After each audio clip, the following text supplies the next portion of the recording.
তাকে বিবাহ দিতে চাচ্ছেন কিন্তু সে নারাজ। তাকে জিজ্ঞেস করা হলে তার ব্যক্তি রুচি বা শারীরিক কোনো সমস্যা আছে কিনা, সে বলল না। তাহলে কেন বিবাহ করতে চাচ্ছে না? সে উত্তর দিল, দাম্পত্য জীবন তার কাছে কঠিন মনে হয়। সে একাকী জীবন কাটাতে চায়। তার এক কথায় সে বিবাহ করবে না। পড়াশোনায় সে মাস্টার্স শেষ করেছে। তার বাবার আর্থিক অবস্থাও ভালো না। এই অবস্থায় তার সাথে তার পিতার মুআমালাত কেমন হবে? প্রথম কথা হলো যে, কোনো নারী বা পুরুষ যদি বিবাহ না করে একাকী জীবনযাপন করতে চায় এবং সে যদি তার চরিত্রের হেফাজত করবার ব্যাপারে কনফিডেন্ট থাকে, তাহলে সেক্ষেত্রে ইসলাম তাকে বাধ্য করে না বিবাহ করতে। এরকম ক্ষেত্রে যে বাবা মা আর্থিকভাবে অসচ্ছল, তাহলে সেক্ষেত্রে আজকাল বিভিন্ন উপায়ে উপার্জন করে বাবা মাকে সহযোগিতা করার সুযোগ একজন নারীর জন্য থাকে। তিনি সেই চেষ্টা করবেন, বাবা মার উপরে বোঝা হবেন না। এটা হলো মৌলিক কথা। এরপর আসা যাক, এই বিবাহের প্রতি যে অনাগ্রহ, এই অনাগ্রহের কারণ কি? এটা অবশ্য ব্যক্তিভেদে ভিন্ন হতে পারে। যার ব্যাপারে প্রশ্ন করা হয়েছে, হতে পারে তার কোনো যৌক্তিক কারণ আছে। হয়তো তার মানসিক ভীতি কাজ করছে, যেটা হয়তো কাউন্সেলিং এর মাধ্যমে ঠিক হতে পারে। আমার বিশ্বাস বা ধারণা যে এর মাধ্যমে ঠিক হতে পারে। অতএব ভালো কাউন্সিলরের মাধ্যমে যদি তাকে কাউন্সেলিং করানো হয়, বোঝানো হয় এবং উদ্যোগ নেওয়া হয়, হয়তো তার এই বিবাহ ভীতি দূর হবে।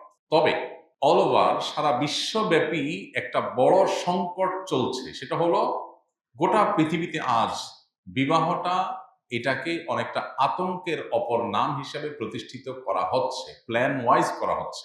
কেন? যাতে করে মানুষ বিবাহের পথ থেকে সরে এসে নিজেদের জৈবিক চাহিদা পূরণ করবার জন্য হারাম পথে পা বাড়ায়। এটা করলে তাদের লাভ কি? এটা করলে তাদের লাভ হলো, মানুষের প্রথমত পৃথিবীতে মানুষের অস্তিত্বই হুমকির মধ্যে পড়বে। নানান প্ল্যান প্রোগ্রাম পৃথিবীর আপনার কর্তাদের, পৃথিবীর নিয়ন্ত্রকদের, পৃথিবীর আপনার নেপথ্যের নায়কদের নানা প্ল্যান প্রোগ্রামের অংশ এটি। আমরা মুসলিম সমাজগুলোতে পর্যন্ত এই সমস্যা দেখছি, আর অমুসলিম প্রধান সমাজগুলোতে তো, উন্নত দেশগুলোতে তো এখন বিবাহ রীতিমতো ভয়ের ব্যাপার, কেউ বিয়ে করতে চায় না। অথচ যারা দিন মেনে চলেন, যারা আল্লাহর কাছে নিজেকে সমর্পণ করেছেন, যারা আসলেই মুসলিম হয়েছেন, তারা বৈবাহিক জীবনটাকে এতটা উপভোগ করেন, এটা তাদের জন্য এতটা উপভোগ্য যে এটা দুনিয়ার একটা জান্নাতি জীবন বলা যেতে পারে। আল্লাহ তাআলা যাদেরকে জীবন দিয়েছেন, যারা এই তৌফিক পেয়েছেন, তারাই জানেন যে একটা সুন্দর দাম্পত্য জীবন কতটা উপভোগ্য। নবী করিম সাল্লাল্লাহু আলাইহি ওয়াসাল্লাম সেজন্য বলেছেন, আদ-দুনিয়া কুল্লুহা মাতা ওয়া খায়রু মাতা'আদ দুনিয়া আল মারআতুস সালিহা।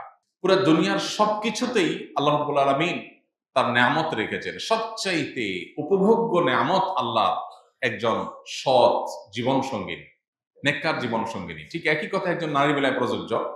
তার জন্য একজন সৎ নেককার জীবন সঙ্গী পাওয়া সবচেয়ে উপভোগ্য। এখন বিবাহটাকে ভীতিকর বিষয়ে পরিণত করা হয়েছে নানাভাবে। একে তো আমাদেরকে অনেক বেশি তথাকথিত অধিকার সচেতন করা হয়েছে। এখন প্রত্যেকটা মানুষ অধিকার সচেতন। একটা বাচ্চা বলে আমার অধিকার, আমার রাইট। হ্যাঁ, অবশ্যই মানুষের অধিকারের পরে মানুষ সচেতন হবে। ইসলাম অধিকার করে আমাদেরকে সতর্ক করেছে। আল্লাহর অধিকার নষ্ট করলে এত বড় শক্ত আযাব বা শাস্তির কথা নেই, বান্দার অধিকার নষ্ট করলে যত বেশি শাস্তির কথা। এই জন্য হুকুকুল ইবাদের ব্যাপারে যুগে যুগে ওলামা একরাম সতর্ক করেছেন, ফকিহগণ সতর্ক করেছেন। ইসলামের সবগুলো থটে হুকুকুল ইবাদের ব্যাপারে সর্বোচ্চ সতর্ক আমাদেরকে থাকতে বলা হয়েছে। কিন্তু ইসলাম আমাদেরকে সবসময় কর্তব্য পরায়ণ হতে বলে। অধিকার সচেতনতার তুলনায় আমাদের মধ্যে কর্তব্য পরায়ণতা বেশি যেন আসে, ইসলাম সেই জিনিসটার জন্য চেষ্টা করে। আর ভোগবাদী এই পৃথিবী আপনাকে কর্তব্য পরায়ণ হওয়ার চাইতে অধিকার সচেতন হওয়ার ব্যাপারে বেশি আপনাকে অ্যাওয়্যার করবে, তারা বেশি চেষ্টা করবে। এর ফলশ্রুতিতে যেটা হয়েছে, একটা মানুষ স্যাক্রিফাইসের মানসিকতা, ত্যাগের মানসিকতা মানুষের মধ্যে কমে যায়। এখন দেখবেন ত্যাগের মানসিকতা নেই। সবাই শুধু এটা আমার আমার আমার কি হলো, আমার কি হলো, আমি কেন করবো, এগুলো ছাড়ের মানসিকতা নেই। ইসলাম আমাদেরকে পদে পদে ছাড় শিখিয়েছে। কোনো মানুষ যদি স্যাক্রিফাইস শিখে, ছাড় শিখে, শুধু দাম্পত্য জীবন না, তার সামগ্রিক জীবনে সে সুখ শান্তি পাবে। আর যদি কেউ স্যাক্রিফাইস না শিখে, শুধুমাত্র অধিকার সচেতন হয়, তো সে তথাকথিত অধিকার হয়তো পাবে, কিন্তু সে মানসিক শান্তি কখনো পাবে না। এই জন্য দেখবেন উন্নত বিশ্বে অমুসলিমদের মধ্যে ঘরে ঘরে আত্মহত্যা, ডিপ্রেশন, ফ্রাস্ট্রেশন, নানা রকম মনোবেদনা। ইভেন মুসলমানদের সমাজেও দিন থেকে যারা সরে যাচ্ছে, তাদের মধ্যে ফ্রাস্ট্রেশন, ডিপ্রেশন বাড়ছে। আর মুসলমান অনেক না খেয়ে আছে, কিন্তু মানসিকভাবে সে সুখে আছে, শান্তিতে আছে, হাসি মুখে আছে।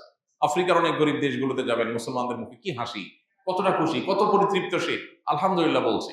কারণ তার চাহিদার তুলনায় তৃপ্তি বেশি, চাওয়ার তুলনায় শুকরিয়া বেশি।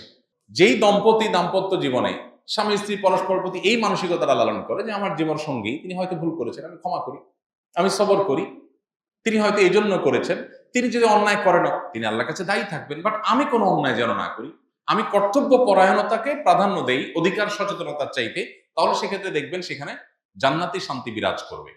এই যে বিবাহের প্রতি ভয় কাজ করছে, কারণ কারণ হলো এই যে স্যাক্রিফাইসের মানসিকতা, এটা আজকের পৃথিবীতে কেউ আপনাকে বলবে না, শুধুমাত্র ইসলাম আপনাকে বলবে, দিন আপনাকে বলবে আপনি স্যাক্রিফাইস এবং স্যাক্রিফাইস এবং স্যাক্রিফাইস করেন। বাবার ক্ষেত্রে স্যাক্রিফাইস, এখন আপনি বলবেন এত স্যাক্রিফাইস করলে আমার কি হবে? স্যাক্রিফাইস করে যদি আপনি সুখী হন তাহলে আপনার অসুবিধাটা কোথায়? স্যাক্রিফাইস করে যদি আপনি সুখী হন সমস্যাটা কোথায়? এখন বাবা ছেলে মেয়ের জন্য স্যাক্রিফাইস করে সুখী হয় না, হয় না? একজন বাবা মায়ের কাছে নিজে ভোগ করাটা মজার নাকি বাচ্চাদেরকে ভোগ করাটা মজার হয়? নিজে খেয়ে বেশি আনন্দ পায় বাপ মা নাকি বাচ্চাদেরকে হয় বেশি আনন্দ পায়? বাচ্চাদের খায় আনন্দ পায়। স্যাক্রিফাইসের মধ্যে যে আনন্দ আছে ভোগের মধ্যে সেই আনন্দটা নাই।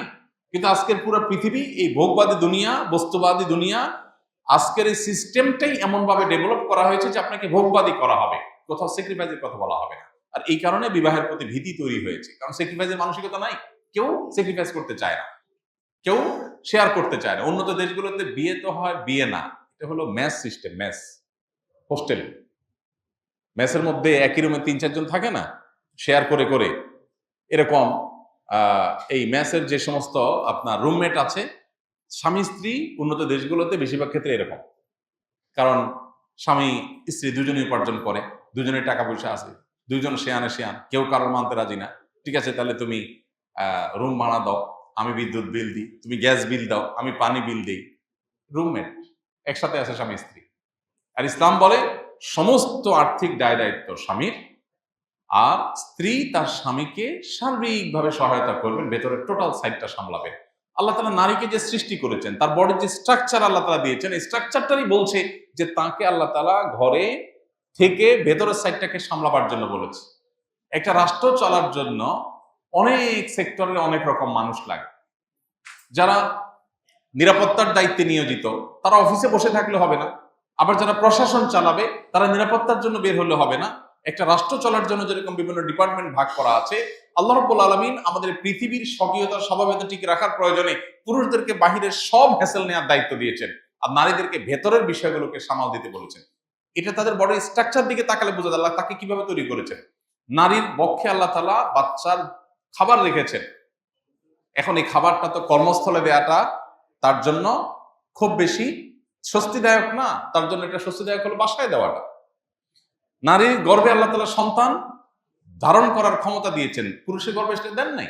তাহলে সেক্ষেত্রে নারী সন্তান গর্ভে ধারণ করে অফিস আদালতে যাওয়া, কাজ করা, মাটি কাটা, রাস্তায় যাওয়া, এগুলো তার জন্য স্বস্তিদায়ক না, বাসা তার জন্য উপযোগী।